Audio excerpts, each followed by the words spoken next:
Kikou! Bonjour messieurs dames. Bienvenue dans cette nouvelle vidéo dans laquelle on va partir pour une balade particulière. On aura d'ailleurs du mal de revenir à la maison et même beaucoup de chance de revenir à la maison. Pour moi, ouais. Mais on vous explique tout ça dans la vidéo. Sinon, en cherchant des chemins accessibles et non barrés, Didier est tombé avec la moto. Bobo Didi. Donc il s'est fait mal. Il s'est fait mal et il a cassé une partie de la moto, donc il faut réparer. Ben oui, pourquoi faut réparer? Parce que je peux pas descendre aller acheter une pièce. Ouais, donc voilà. Et donc j'ai fabriqué une pièce pour la moto. Allez, on vous montre tout ça dans la vidéo. Bonne vidéo!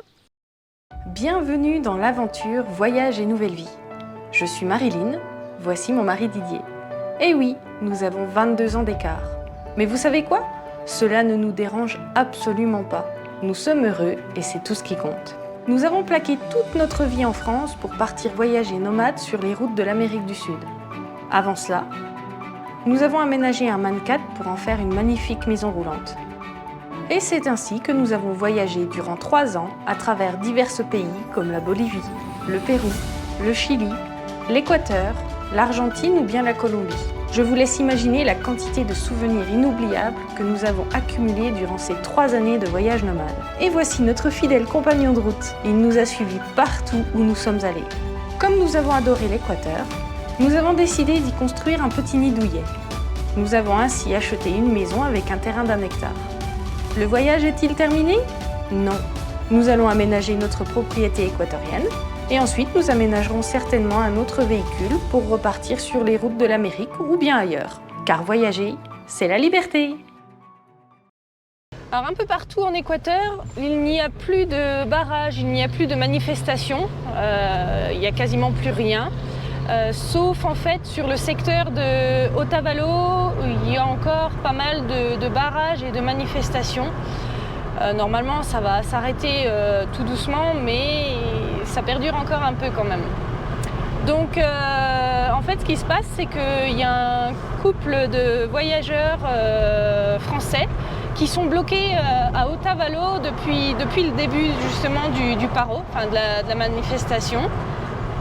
Et en fait, notre objectif, c'est d'essayer de les aider à sortir de là, parce qu'ils en ont marre d'être à Otavalo. Forcément, ils aimeraient bien, parce que eux, ils sont donc à pied à Otavalo, mais leur véhicule n'est pas stationné là, il est sur Ibarra. Donc du coup, leur but, c'est de sortir d'Otavalo, mais en fait, il n'y a pas moyen. Ils ont déjà essayé, je crois, avec un taxi ou quelque chose comme ça. Ouais, c'est pas possible. Et puis, ça n'a pas fonctionné. Là, comme ça s'est calmé un peu partout, les barrages, on va essayer de se rapprocher en fait au maximum de la ville de Otavalo pour se rapprocher d'eux, parce qu'en plus ils ont pas mal de bagages.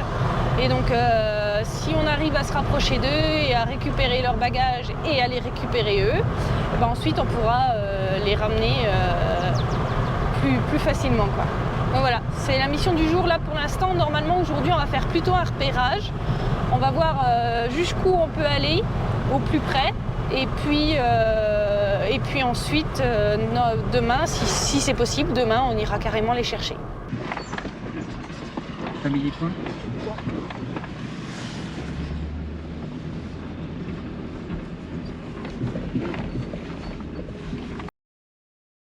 Alors hier, ça a été toute une mésaventure et toute une escapade. Comme dirait Eric, muy divertido. Oui, à un moment donné, plus trop.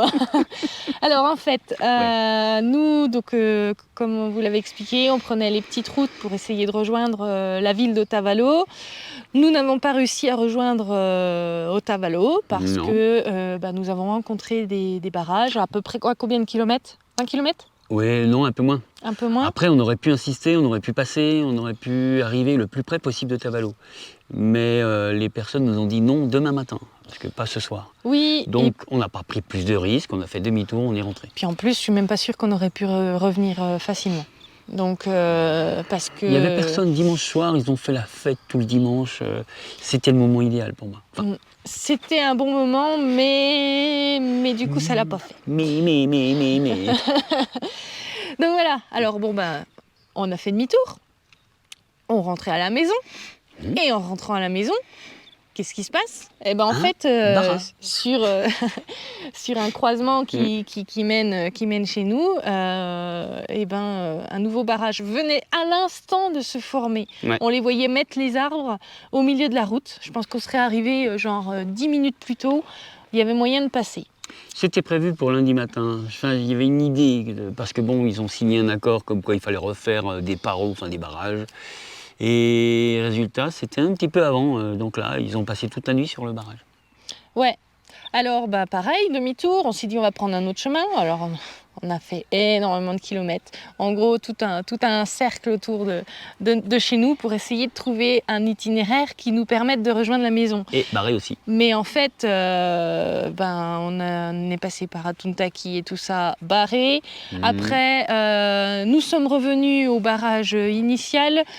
Du coup, Didier est descendu voir au niveau du barrage, il a été voir les gens. Et oui, puis... c'est les gens de notre village ici et du village Ouais. en face. Donc, Et par chance, parce que je veux pas dire, hein, mais Choupinette était toute seule à la maison, on peut quand même pas laisser Choupinette à la maison. Elle n'avait pas à manger, elle n'avait pas notre présence. Donc ça, c'était la catastrophe. Sérieusement, ça m'inquiétait un petit peu. Donc je voulais vraiment... J'étais prête à revenir à pied depuis là-bas, donc ça faisait à peu près 10 km. De nuit. Oui, 10 km de nuit avec tous pas les gens terrible. un petit peu chargés en alcool et puis Ouais. un petit peu en bêtises aussi. Alors à ce fameux barrage, Didier a vu un taxi. Alors il lui a demandé tout simplement s'il pouvait m'emmener à la maison. Et ben oui. Donc du coup, Didier est venu me rechercher rapidement à la voiture. J'ai pris le taxi. J'ai pu rentrer saine et sauve à la maison. Choupinette, elle a eu à manger, elle a eu de la compagnie. Par contre, Didier, lui, il était toujours bloqué. Alors ensuite... Et bien, ce que j'ai fait, c'est que j'ai essayé de prendre tous les petits chemins. Je me suis retrouvé tout là-haut sur la montagne. Et manque de chance, sur 100 mètres, une propriété privée ne pouvait pas rentrer. Donc, il a fallu que je fasse demi-tour. À plusieurs reprises. Ouais. Et je dis, bon, ma foi, tant pis, hein, on va dormir dans la voiture au niveau du barrage. Hein. Du premier barrage. Je vais aller discuter un petit peu, ça va m'occuper. Je gare la voiture, je vais au barrage et tout à coup, il y a quelqu'un qui me dit, mais qu'est-ce que tu fais là? Il t'a reconnu. Il m'a reconnu, il me dit, je dis, bah ouais, mais bon, moi j'aimerais bien aller dormir, je suis fatigué, j'aimerais bien rentrer à la maison. Il me dit, bah attends, tu peux me remonter à la maison? Parce que dans le village juste en dessous. Et je dis, bah ouais, bon bah tu vas passer. Bon ben voilà, j'ai pris le monsieur, la dame, et puis nous sommes revenus à la maison. Donc je les ai déposés chez eux tout près, tout à côté. Et je suis revenu à la maison. Donc toi, t'es revenu vers 11h30, je crois. Ouais, 23h30. 23h30. Ouais, 23h30. Moi, je croyais, parce que donc, du coup, à la dernière version, il était bloqué partout. Donc je me suis dit, il va pas pouvoir rentrer du tout. Et il va passer la nuit dans la voiture. Vous savez ce qu'elle me dit? Oh, chouette, tu vas voir le lit pour moi toute seule. Voilà à quoi elle pense. Hein. Ah, fallait bien que je l'embête un peu, même dans ces circonstances. Je m'en fous, j'avais la bagnole pour moi toute seule. C'était pas pour moi toute seule, c'était pour moi et Choupinette. Mais bon, non, il est rentré. Non, dommage, sérieusement. Hein. Non, dommage, hein, franchement dommage. Hein. Sérieusement, il a eu vraiment énormément de chance parce que c'est le but d'un barrage, personne ne passe. Et que tu tombes tout pile sur la personne qui avait besoin d'être montée et qui te propose de passer. Qui me connaissent, surtout. Ah, voilà quoi. Qui me connaissent, surtout. Ouais. Super chance. Je m'en fiche, j'ai ronflé, rien que pour me venger. J'ai ronflé? Je sais plus. Oh, dommage, pourtant je te réponds. Hein. Bon, en tout cas, ça a été une sacrée journée. Alors, on s'excuse de ne pas avoir filmé. Dans ces moments-là, c'est un petit peu délicat à filmer. Au début de barrage, oui. Il ne faut surtout pas filmer au début de barrage. Ouais. C'est très Alors mauvais. déjà, c'était compliqué pour moi de filmer quand on a essayé de rejoindre Otavalo parce que je guidais Didier en fait dans toutes les petites routes et donc j'avais les mains occupées. Et puis ensuite pour le retour, quand il y a eu les barrages, déjà il y avait un petit peu de stress parce qu'on voulait quand même rentrer à la maison. Et puis c'est pas conseillé de filmer les barrages quand ils sont dans cette ambiance-là parce que... Pourquoi? Parce que déjà ils sont tous masqués. À savoir que si la police arrive ou les militaires arrivent, s'il y a un feu sur la route ou si ils abîment quelque chose, c'est considéré comme terrorisme et c'est 30 ans de prison. Donc vous voyez, faut pas faire le con. C'est pour ça qu'ils apprécient pas trop quoi. Non. Il y a eu le cas même d'un local, je crois que tu m'avais expliqué, qui a voulu... Un bocal. Il avait un capot comme ça. Non, Non, un un local. local. Oh. Il a voulu filmer pour dire, attends, on va partager sur les réseaux et tout. C'est important. Et donc il était en vélo, ils lui ont crevé les pneus du Ils vélo, ont crevé c'est les ça, pneus, puis lui un petit peu, Juste ils l'ont un peu malmené. Alors qu'en fait, il voulait bien faire. Lui, c'était vraiment pour partager, pour les aider. Donc bon, non, on évite de sortir la caméra dans ces cas-là. Oui, surtout que C'est quand pour des ça qu'on gens, vous fait un bilan du coup. des gens énervés qui risquent 30 ans de prison, faut pas rigoler. Ouais. Par contre aussi, quand je suis arrivé, si j'avais une caméra, si j'aurais pu discuter avec eux, ils étaient tous décontractés, ça allait. Ouais. Bon, il y avait, je vais pas dire, mais bon voilà, ils étaient vraiment décontractés. Bon, du coup, pour les Français qui sont à Otavalo, ils sont toujours bloqués là-bas. Comme il y a à nouveau beaucoup de barrages, Non, on ne pourra pas les chercher ce matin. pour l'instant, c'est sûr, on ne pourra pas. Si on a une fenêtre qui s'ouvre, on ira les chercher. Mais là, ça va être compliqué. Donc, voilà. Bon, on a essayé. Hein. Oui, on a fait le maximum. On a fait le maximum, ouais. Bon, en tout cas, voilà. C'est fait. Voilà notre escapade et notre journée d'hier. Excellent, hein. Muy divertido, non? Qui c'est qui vient m'aider pour semer? Tu donnes un coup de main? Alors ça se mange pas. Et ça, faudra attendre qu'il y ait des feuilles. Bon, on va planter le chat. Hein. Allez, je continue. Alors ce matin, on va s'attaquer au poêle à bois de la Casita. Comme tous les poêles à bois, il faut les nettoyer régulièrement, hein, vous le savez sans doute. Un petit ramonage, et puis en plus, non pas qu'il fasse froid, parce que bon, on a quand même des nuits qui sont relativement douces, mais c'est vrai que là, je dirais pas que la saison des pluies arrive, mais on a quelques pluies qui sont revenues. Surtout la nuit, et donc du coup, nécessairement, ça fait augmenter le taux d'humidité. Et maintenant, c'est tout vert dehors. Déjà. Ouais. Et avant, avec la saison sèche, du coup, le taux d'humidité était correct, donc pas besoin de faire un petit feu, même si une nuit est un petit peu fraîche. Par contre, là, c'est plus finalement pour assécher que pour chauffer, quoi. Enfin, après, les deux, ça fait du bien quand même. Donc voilà, donc c'est pour ça, là, le programme du jour, c'est ramoner la petite cheminée du poêle à bois de la Casita. On va pas vous montrer toute l'étape de ramonage parce qu'on vous a déjà montré ça. Mais bon, j'aime bien vous montrer les inventions de Didier. Je pense que vous vous souvenez de sa belle invention pour ramoner. Il utilise sa visseuse. C'est une tige filetée et ensuite une brosse au bout. Et ça va lui permettre de ramoner la cheminée. Bon voilà, on a ramoné la cheminée. Et puis maintenant, il faut nettoyer tout l'intérieur pour que ça soit nickel. Et voilà un poêle à bois. Nickel. Il n'y a plus qu'à. Alors la vitre on la fait pas parce que de toute façon au bout du premier feu c'est déjà à nouveau noir, donc en général maintenant on la fait plus. Faire le ramonage c'est une corvée, mais par contre qu'est-ce que c'est agréable de pouvoir profiter du petit feu de cheminée quand on a des soirées pluvieuses. Ça permet de se réchauffer et puis d'assécher la pièce. Vous sentez la chaleur? Super nuage au-dessus du volcan. Je pense que le volcan est déjà à 4500 mètres. Et on imagine bien la hauteur du nuage. Et comme je suis tombé à moto, que j'ai cassé ma poignée d'embrayage, et comme je peux pas descendre en ville pour aller en acheter une, je vais être obligé d'en fabriquer une. Dans un bloc d'alu, un petit bloc, hein, c'est pas... Bon, j'ai détouré la poignée, juste faire une boule ici. Hein. Ici, faire un trou, et puis, affiner, arrondir. Je vais vous montrer ça au fur et à mesure. Pas le choix, pépère. Donc, après avoir mis un petit coup de disqueuse, je vais terminer à la lime pour faire quelque chose comme ça. Quelque chose qui ressemble à ça, avec ça. Voilà, donc il faut que j'arrondisse un petit peu les angles ici, il faut que j'arrondisse là, il faut que je fasse quelque chose de plus ergonomique, pas que ça fasse bobo. Parce que, qu'est-ce qui s'est passé? Je suis tombé, et voilà. Donc là, le son est sorti par là, le son est sorti par là, là, l'articulation, je pense qu'elle est bien abîmée.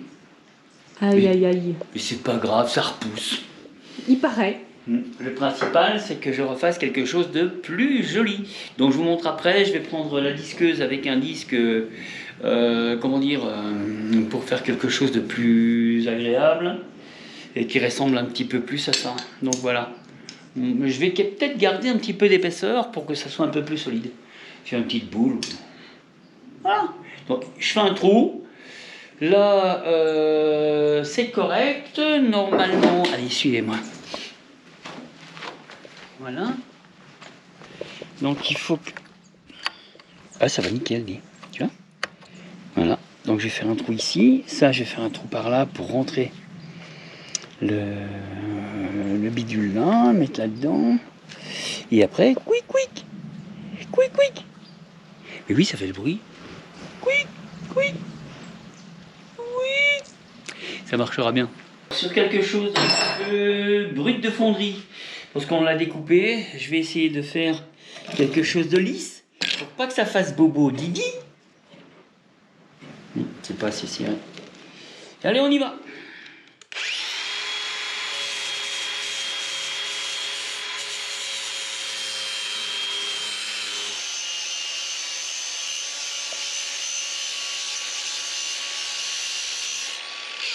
Bon, après, on ne fait pas pour que ce soit un concours de beauté, hein. Je vais faire quelque chose d'un petit peu plus fin après. Et voilà ce que ça donne par rapport à la poignée d'origine. Donc un petit peu plus costaud. La boule, elle n'est pas vraiment parfaite. Mais ce qu'on lui demande, c'est pas un concours de beauté, c'est juste que ça fonctionne. Là, maintenant, je vais faire un petit trou ici. Et puis, faire quelque chose de plus joli quand même. Donc vous voyez, c'est simple, il faut pas grand chose, un peu d'alu, et vous arrivez à faire quelque chose de sympa, mais avec du matériel lambda, style disqueuse, scie sauteuse, etc. Donc, c'est ta meilleure amie, la disqueuse. Hein. Ouais. Je l'aime. Disqueuse, sauteuse, tout ça, j'adore. Donc voilà, je termine encore 2-3 petites choses, je fais le petit trou, je le mets sur la moto et je montre.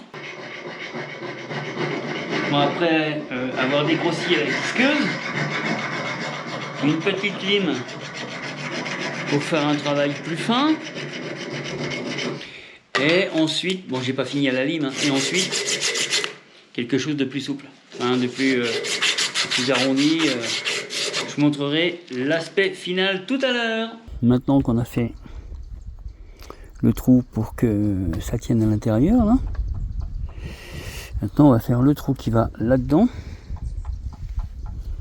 pour rentrer le plomb pour pouvoir débrayer. Donc voilà. Donc la poignée avec l'orifice. Par contre maintenant il me faut le trou pour mettre le plomb. Allez, on va faire ça. Bon. Et ben voilà, on a fait la même chose avec une fente, mais bon là c'est un peu plus épais, ça sera donc un peu plus costaud. Ce qu'il faut pas trop que ce soit costaud quand même, parce que ça sert de fusible. Si jamais la moto tombe, ça casse et c'est quitte de casser toute la poignée. Voilà. Donc là je fais un petit peu de nettoyage pour que ça soit un petit peu brillantounité. Non, ça se dit brillantounité. C'est brillant, mais tout brillant, non? Et maintenant, je vais pouvoir me casser un autre doigt. Donc, résultat d'un petit bloc rectangulaire en aluminium, on a fait une poignée de moto d'embrayage. Bon, ça mériterait qu'il soit un petit peu plus poli, mais j'ai pas ce qu'il faut. Alors ce matin, il me reste juste à poser ma poignée que j'ai fabriquée. Alors, le petit trou machin, le bidule. Là, c'est pas beau par contre. Hein. Mais on va la mettre. Hop.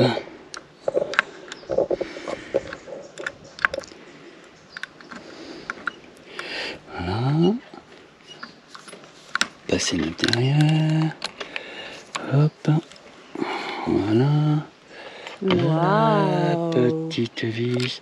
Ce qui m'embête, c'est que c'est pas la même couleur que l'autre côté, maman. Il va falloir que je mette de la peinture. Il y a un petit écrou qui va bien. Alors bien sûr, j'aurais pu aller l'acheter. S'il n'y avait pas eu de barrage, je serais allé l'acheter, elle serait déjà posée, ce serait de la même couleur. Mais bon, alors comme c'est bloqué, il faut savoir se débrouiller tout seul. Salut. T'as fait avec les moyens du bord. Bah oui. Et du coup, t'as fait quelque chose de très bien. Comme à ton habitude. Merci. Alors, ce qui me gêne, c'est vraiment qu'elle n'a pas la même couleur. Voilà. Tu pourras la mettre en peinture s'il faut. Et là, C'est la classe. voilà, ça marche super bien. Une poignée noire, une poignée brillante. Ah, ça me gêne, ouais. Ou sinon, tu fais la même chose pour la seconde. Tu changes aussi celle-là. Ne me tente pas. Ne me tente pas. Voilà, bon bah ça fonctionne. Super. Bah, t'as bien travaillé. Merci. Donc ça veut dire que si j'ai envie de faire une moto, je vais la fabriquer moi. Eh bah, tiens, voilà. Ah, je déconne. Une nouvelle idée. Cette vidéo touche à sa fin, mais pas les barrages, loin de là. Après, pour nous, c'est pas bien grave. On reste bien sagement à la maison et on attend que ça se tasse. Il y a du boulot, Ouais. donc Il y a toujours quelque chose à faire. Les journées sont même trop courtes. Par contre, ce qui est le plus embêtant, évidemment, c'est que pour l'instant, les voyageurs ne peuvent pas venir au camping. Mais bon, de toute façon, ça va revenir, hein, ça va finir par s'arrêter. oui, mais ça leur laisse du temps pour laisser terminer la floraison de nos patates, pour les goûter. En frites, bien sûr. Oui, oui, oui, oui. Ou à l'étouffer, ou alors en petit carré. Mmh. Oh, il y a plein de façons de manger les pommes de terre. Oui, on en connaît en paquet quand même. Bon, sinon, des nouvelles des patates Français, Non. des Français qui étaient bloqués à Otavalo, Oui. qui sont sortis d'Otavalo. Oui, ils ont réussi à sortir à pied avec leurs valises, ils ont fait plusieurs voyages et il y a des personnes qui les ont aidés. Ouais. Et voilà. Donc ça, c'est cool Oui, pour ça eux. c'est bien, Ouais. on est content pour eux, on est rassurés. Dernière nouvelle, il me semble qu'ils ils ont passé par la route de la plage, hein, de l'océan.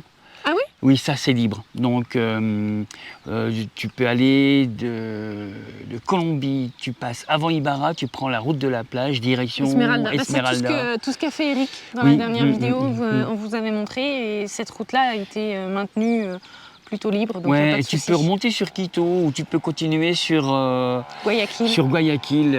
sans problème, il n'y a pas de paro, il n'y a rien du tout. Ouais. Donc si vous voyez la vidéo et que vous êtes dans le coin, pas de problème, cette route-là est libre. Par là, ouais, c'est possible. Et ton doigt, ça va mieux? Ah bah oui, on l'a amputé. Du coup, on a fait pousser une patate à la place et bon, j'ai un moignon. Non, ça va mieux. Ouais, t'as moins mal. Oui. Sur le coup, t'as eu mal quand même. Hein. Ouh, je pouvais pas. Alors Tu là, pouvais pas plier. je pense que oui, c'est encore très douloureux. Je me demande si c'était pas un peu cassé. Bon, le sang a giclé un peu partout. Bon, on va pas trop dire de trucs parce que bon, ça va être encore condamnable par YouTube. Ça. Enfin, c'est bon. Bon, t'as eu très mal, quoi. Et Oui, puis bon. maintenant, ça va mieux. Voilà, Oui. c'est ce qu'il faut retenir. Oui. On va vous laisser là-dessus. Et Sur nos patates. oui, les Hein? belles patates qui fleurissent. Et en plus, elles ont un super bon parfum. Ouais. Les fleurs, franchement, elles sentent super bon. Alors, ce que je vais faire, je vais distiller les feuilles et puis je vais faire parfum patate. Parfum patate. Ah, il invente de tout. Ouais. Non, mais bon, ça prouve que Marilyn a fait un essai, parce que moi, j'y ai pas touché. Hein, donc, Marilyn a fait un essai, c'est concluant. On sait que ça ouais. pousse. Et je vais ramasser les fleurs et je vais vraiment faire un parfum patate. Premier parfum de la patate. Bon, Oui, vas-y, j'arrête de te couper, vas-y, tu peux continuer. En tout cas, on vous tient au courant dans la prochaine vidéo de l'évolution des événements en Équateur. En attendant, abonnez-vous avec la petite clochette, Ah non, moi je dis que je dis plus rien. partagez et mettez des pouces vers le haut. Allez, à très bientôt. Salut les amis. Ciao. Bye bye.